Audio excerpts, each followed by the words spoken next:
Чудили ли сте се някога защо някои момчета просто излъчват привлекателност, без дори да се стараят?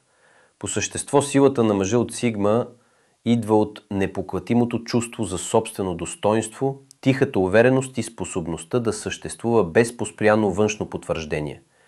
Те са неустоими не защото преследват вниманието, а защото просто са такива.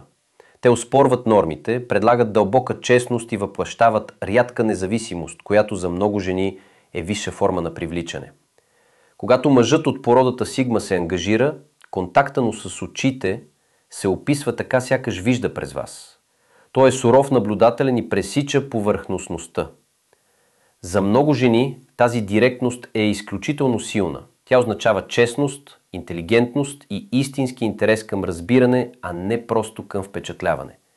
Тя може да бъде изнервяща, но и странно пристрастяваща. Моля, харесайте видеото и ако ви се иска да сте палави, разгледайте този онлайн магазин за възрастни.